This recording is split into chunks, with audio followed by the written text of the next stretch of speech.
На ортопедических приемах очень часто пациенты говорили следующее.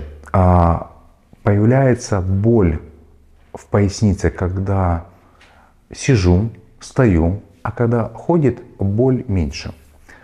И очень часто бывает, ортопеды ставят диагноз артроз, на что пациенты не соглашаются. Почему? Потому что объективно под нагрузкой болит меньше. И обязательно пациенты на это указывают.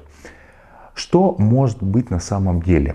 Предположим, если мы берем работу внутренних органов, то есть ситуации, когда во время позиции сидя, либо когда человек полежал и только проснулся, идет некий застой.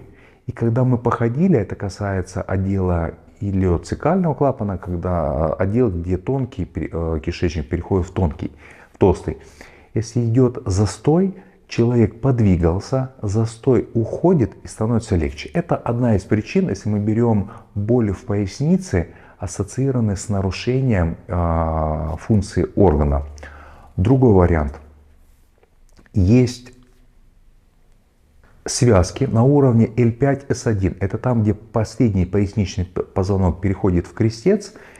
Если есть нарушение связок на этом уровне, тогда пациенту будет тяжело стоять, но легче сидеть, легче ходить.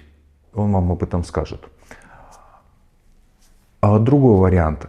Пациенту тяжело стоять, и на это могут сказать, например, служба в церкви.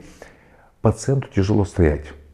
Очень часто причина этому могут быть нарушения поперечных связок на уровне стоп. И когда мы идем, становится легче. И эта причина все вкроется в связочном аппарате. Другой вариант, что может быть? У нас есть связки.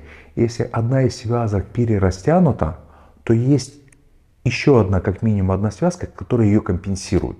Так вот, когда мы идем и нагружаем сразу две связки, то может произойти такой феномен, они как будто друг друга уравновешивают, и пациенту реально становится хорошо. Исключение составляют те связки, которые находятся глубоко в суставе, капсула сустава. Она так не сработает, будет при ходьбе еще хуже, но вот очень часто связки поверхностные, сухожилия мышц, они работают по этому принципу. И тогда вы, сказав об этом специалисту, педиатру, он однозначно закроет эту проблему.